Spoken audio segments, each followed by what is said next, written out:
Hello बच्चों, welcome to biology of coded classes. I hope आप लोग स्वस्थ होंगे, मस्त होंगे और अच्छे से पढ़ाई कर रहे होंगे। हम लोग क्या पढ़ रहे हैं अभी? Biological classification.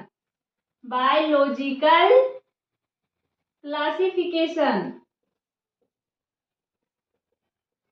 जो हमारे एनसीईआरटी क्लास 11th का यह टॉपिक है, जो चैप्टर 2 में आता है। और हम लोग बायोलॉजिकल क्लासिफिकेशन में क्या क्या अभी तक पढ़ लिए? किंगडम मोनेरा और पोटिस्टा। अब हम देखेंगे किंगडम फंगी कि किंगडम फंगी है क्या, इसके क्या कैरेक्टर है, इसके क्या गुण है जिसके वजह से हम ये दोनों ग्रुप में, ये दोनों किंगडम में फंगी को नहीं रखे और अलग से एक किंगडम बनाए। क्या ऐसा गुण देखा गया इसमें जो ये दोनों में ना था और इसमें अलग था?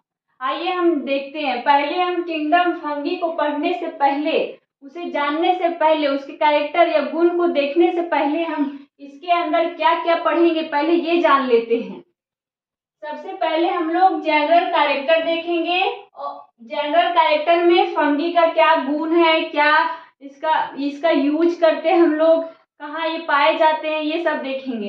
हैबिटाट, ये कहाँ रहते हैं? फंगी, किंगडम फंगी कहाँ कहाँ पाए जाते हैं, कहाँ पे रहते हैं, ये ज्यादातर किस स्पीसीज के अंदर रहते हैं या फिर बाहर रहते हैं, लिविंग यानी फ्री लिविंग रहते हैं, किस तरह ये रहते हैं, अपना घर कैसे बना के रखते हैं। जैसे हम कहाँ रहते हैं, घर बना के रहते हैं, उसी तरह फंगी भी कहीं रहते होंगे, या तो खुले वातावरण में, या तो मिट्टी में, या तो पानी में, या तो फिर किसी के बॉडी के अंदर, हो सकता है कहीं भी रह सकते हैं।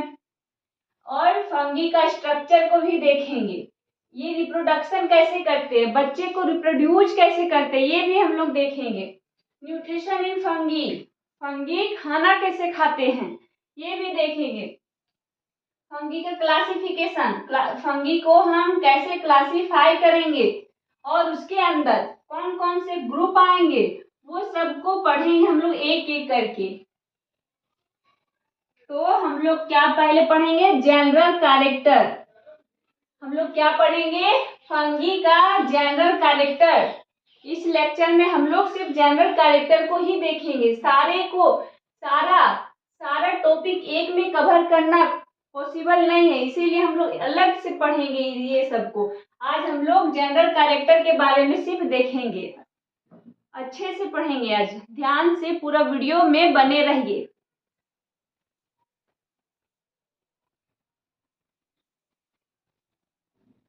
तो बच्चों देखिए, हम लोग क्या पढ़ रहे हैं? Kingdom fungi. किंगडम फंगी में हम क्या देखेंगे? General character.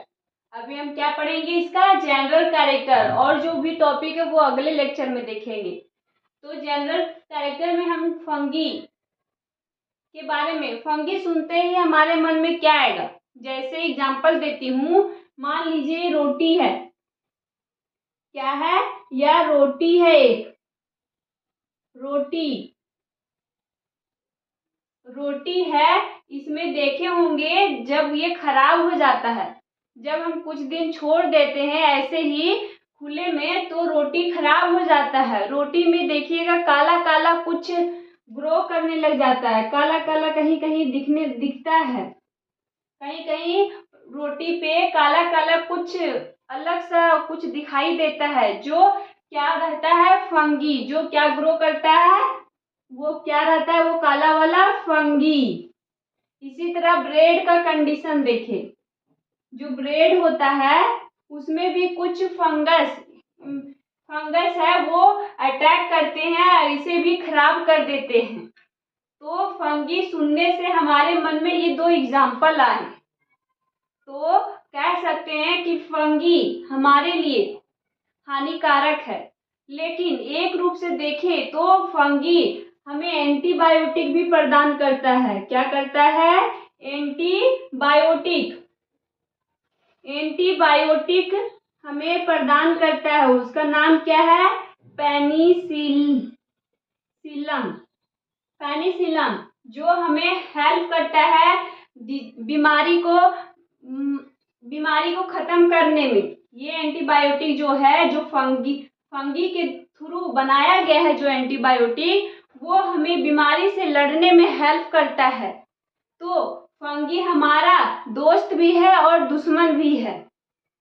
तो यहाँ पे हम देखें कुछ फंगी के बारे में। अब हम इसे देखते हैं कि एग्जाम में हम कैसे इसे लिखेंगे, कि फंगी अगर आए क्वेश्चन तो हम उसे कैसे लिखेंगे। Fungi are unique kingdom. Unique kingdom यहाँ क्यों कह रहा है? क्योंकि किंगडम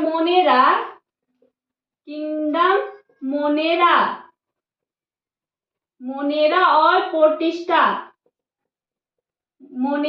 पोर्टिस्टा ये दोनों किंगडम ही हैं, लेकिन ये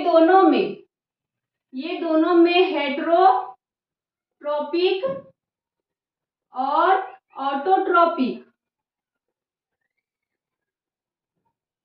हेटेरोट्रोपिक कहने का मतलब जो दूसरे पर डिपेंड हो, खाना जो दूसरे से ले उसे हेटेरोट्रोपिक बोलते हैं, और ऑटोट्रोपिक जो खुद से बनाता हो, सनलाइट के प्रेजेंस में खाना खुद से बनाता हो, वो ऑटोट्रोपिक है। तो मोनेरा और पोर्टिस्टा में दोनों कंडीशन देखे गए, हेटेरोट्रोपिक और ऑटोट्रोपिक। लेकिन फंगी में एक यूनिक किंगडम है। क्यों? क्योंकि इसमें सिर्फ हेटेरोट्रोपिक ऑर्गेनिज्म है, इसमें ऑटोट्रोपिक ऑर्गेनिज्म नहीं है। अगर ये हेटेरोट्रोपिक ऑर्गेनिज्म है तो इसके पास क्लोरोफिल प्रेजेंट नहीं होगा। फंगी के पास क्लोरोफिल प्रेजेंट नहीं होगा, ना ही इसके पास कोई पिगमेंट प्रेजेंट होगा।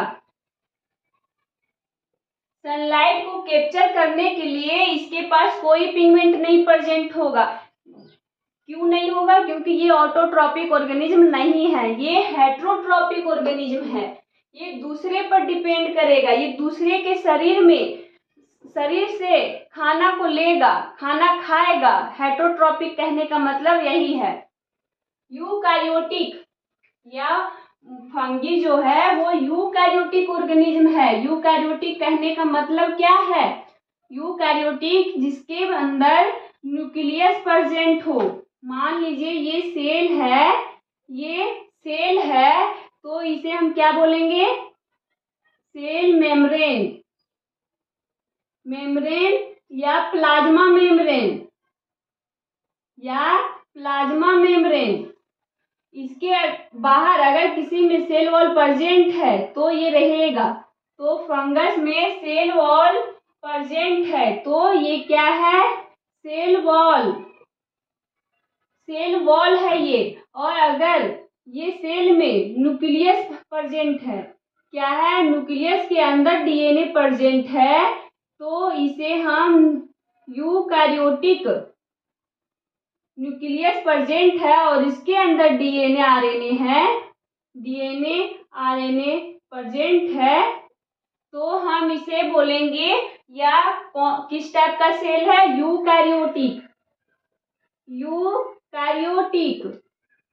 यूकैरियोटिक सेल है या। तो फंगी किस टाइप का सेल का स्ट्रक्चर है फंगी का? तो यूकैरियोटिक मल्टीसेलुलर ऑर्गेनिज्म है। मल्टीसेलुलर कहने का मतलब कि यह एक सेल है। ये कितना सेल है? एक। कितना है? एक। इसी तरह अगर दो या दो से अधिक, मान लीजिए यहाँ पे एक और सेल आ गया, यहाँ पे एक और सेल अटैच हो गया, यहाँ पे एक और सेल अटैच हो गया, तो ये क्या फॉर्म कर रहा है? मल्टीसेलुलर। मल्टी मतलब बहुत सारा सेल से मिलकर बना हुआ है। फंगी दो या दो से अधिक सेल से मिलकर बना हुआ है, इसीलिए इसे हम मल्टीसेलुलर ऑर्गेनिज्म कहेंगे। और यूकैरियोटिक कहने का मतलब जिसके अंदर न्यूक्लियस प्रेजेंट है, न्यूक्लियस के अंदर उसका जेनेटिक मटेरियल प्रेजेंट है, तो हम उसे यूकैरियोटिक ऑर्गेनिज्म कहेंगे। Well defined membrane bound organelle. Prokaryotic organism में हमने देखा था, जैसे ये प्रोकैरियोटिक ऑर्गेनिज्म है, मान लीजिए ये प्रोकैरियोटिक है, तो न्यूक्लियस इसमें साइटोप्लाज्म में ही प्रेजेंट था। साइटोप्लाज्म में ही प्रेजेंट था। न्यूक्लियस साइटोप्लाज्म में प्रेजेंट था, जिसे हम न्यूक्लियोइड कहे थे। इसमें मेम्ब्रेन बाउंड ऑर्गेनेल नहीं थे। जैसे मान लीजिए ये माइटोकॉन्ड्रिया है, माइटोकॉन्ड्रिया है, तो इसमें इनर मेम्ब्रेन हुआ। मैं अच्छे से समझाती हूँ। ये माइटोकॉन्ड्रिया है, तो इसके अंदर इनर मेम्ब्रेन होता है, इनर, ये आउटर मेम्ब्रेन है,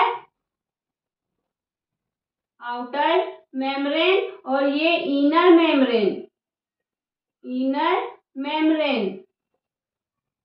तो ये प्रोकार्योटिक में प्रेजेंट नहीं होते हैं। माइटोकॉन्ड्रिया प्रोकार्योटिक में प्रेजेंट नहीं थे। क्यों? क्योंकि प्रोकार्योटिक में मेम्ब्रेन बाउंड ऑर्गेनेल प्रेजेंट नहीं होते। यूकार्योटिक ऑर्गेनिज्म में मेम्ब्रेन बाउंड ऑर्गेनेल प्रेजेंट होते हैं। मेम्ब्रेन कहने का मतलब कि कोई लेयर से घिरा हुआ हो, उसे हम मेम्ब्रेन बोलते हैं। इसमें देखिए 2 मेम्ब्रेन है, तो वही बोल रहा है कि ये well defined membrane bound organelle, eukaryotic में मेम्ब्रेन बाउंड ऑर्गेनेल प्रेजेंट होते हैं। जैसे माइटोकॉन्ड्रिया, क्लोरोप्लास्ट, ये सब ऑर्गेनिज्म, ये सब जो ऑर्गेनेल है वो प्रेजेंट अगर रहेंगे सेल में, तो उसे हम यूकैरियोटिक सेल कहेंगे। सेल वॉल प्रेजेंट, इसमें फंगी में सेल वॉल भी प्रेजेंट होते हैं, जो क्या का मिलकर बना हुआ रहता है। जो सेल वॉल है वो क्या से मिलकर बना हुआ है? काइटिन का। सेल वॉल क्या से मिलकर बना हुआ है? काइटिन का। ये great diversity in morphology and habitat. Morphology कहने का मतलब हमारी जो बाहरी बनावट है, बाहरी स्ट्रक्चर है, जिसे हम इस आंखों से, ये आंख से देख सके और ऑब्जर्व कर सके, वैसा स्ट्रक्चर को हम मॉर्फोलॉजी स्ट्रक्चर कहते हैं। एक होता है एनाटोमी, एक क्या होता है? Anatomy, anatomy structure. Anatomy structure किसे कहेंगे? जो अंदर से हो, जिसे हम माइक्रोस्कोप के हेल्प से उस स्ट्रक्चर का स्टडी कर सके, उसे हम एनाटोमी स्ट्रक्चर बोलते हैं। और मॉर्फोलॉजी वैसा स्ट्रक्चर जो हम बाहर से देखें। तो फंगी में क्या होता है? Great diversity. ग्रेट डाइवर्सिटी मतलब इनके स्ट्रक्चर जो बाहर से हमें दिखते हैं वो कई प्रकार के होते हैं, कई तरह से बने होते हैं। वही बोल रहा है ग्रेट, बहुत सारे, डाइवर्सिटी यानी कि अनेक तरह से इनके मॉर्फोलॉजी, और हैबिटाट, इनका हैबिटाट भी अलग अलग देखा गया है। कभी हम लोग देखें ये पानी में मिल रहा है, तो कभी हमें रोटी में मिल रहा है, कभी ये मशरूम के रूप में मिल रहा है, तो कभी ये गैस में भी मिल रहा है। यानी कि हमारे इन्वायरमेंट में, एयर में, ये एयर में भी पाए जाते हैं, सॉइल में भी पाए जाते हैं, और वाटर में भी पाए जाते हैं, और ये किसी स्पीशीज के अंदर भी पाए जाते हैं। इनका हैबिटाट बहुत डिफरेंट है, बहुत अलग अलग तरीका से ये अलग अलग जगह पाए जाते हैं। You must have seen fungi on moist bread and rotten fruit. Moist bread कहने का मतलब है जैसे रोटी को हम खुला छोड़ दे, मॉइस्ट मतलब नमी होता है, तो रोटी में नमी अगर आ गया तो वो खराब हो जाता है। यानी कि फंगी क्या करेगा? उस पे ग्रो करेगा, उस पे फंगी जाके अटैक करेगा और रोटी को खराब कर देगा। तो कहाँ पाए जाते हैं? मॉइस्ट ब्रेड में और रोटेन फ्रूट में। रोटेन मतलब, रोटेन कहने का मतलब है जो फ्रूट खराब हो गया, सड़ गया हो, वैसे फ्रूट में भी फंगी पाए जाते हैं। जैसे यहाँ पे मैंने कुछ एग्जाम्पल लिया है कि फंगी किस किस रूप में कहाँ प्रेजेंट होते हैं। जैसे मशरूम, मशरूम आप सुने होंगे, या मशरूम को हम एक सब्जी के रूप में लेते हैं मार्केट से, उसको हम सब मशरूम का सब्जी बनाते हैं। आप आई होप मशरूम को आप जान रहे होंगे। तो वह एक तरह का क्या है? फंगी है। वह हमारे प्लांट किंगडम में नहीं आते। मशरूम हमारे प्लांट किंगडम के नहीं है, वो पेड़ पौधा से नहीं बनते, वो एक तरह का फंगी है। Toll stool. ये टोल स्टूल होता है जो पॉइजनस फंगी के रूप में देखा जाता है। अगर इसे हम खा ले तो हमारी डेथ हो सकती है, हमारी मृत्यु हो सकती है। एंटीबायोटिक, फंगी हमारे लिए डिजीज से भी लड़ता है। एंटीबायोटिक कहने का मतलब है कि वैसा वैक्सीन, जैसे हम वैक्सीन के रूप में भी इन्हें लेते हैं अपने शरीर में, और वह वैक्सीन का क्या नाम है? पेनिसिलम। ये एंटीबायोटिक के जैसा काम करते हैं, हमारे शरीर में जो बीमारी है उनके प्रति ये लड़ते हैं। तो फंगी हमारे लिए दोस्त भी है, दुश्मन भी है और खाने का भी चीज है। एक्सेप्ट ईस्ट, यानी कि इसमें फंगी में एक एक्सेप्शन है। क्या है वो? ईस्ट है। ईस्ट की मल्टी सेलुलर नहीं है, वो यूनिसेलुलर ऑर्गेनिज्म है। फंगी हम लोग क्या देखे? यूकैरियोटिक और मल्टी सेलुलर ऑर्गेनिज्म है, लेकिन ईस्ट एक ऐसा ऑर्गेनिज्म, ऐसा फंगी है जो बच्चों ईस्ट फंगी, किंगडम फंगी में ईस्ट क्या है? एक्सेप्शन है। एक्सेप्शन है क्यों? क्योंकि फंगी में मल्टी सेलुलर ऑर्गेनिज्म है, लेकिन ईस्ट एक ऐसा ऑर्गेनिज्म है जो यूनिसेलुलर है।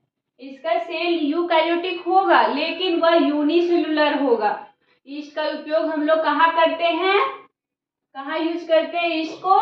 तो बियर और ब्रेड बनाने में यूज करते हैं। बड़े बड़े कंपनी, इंडस्ट्री इन्हें ईस्ट का उपयोग कहाँ करते हैं? ब्रेड और बियर बनाने में।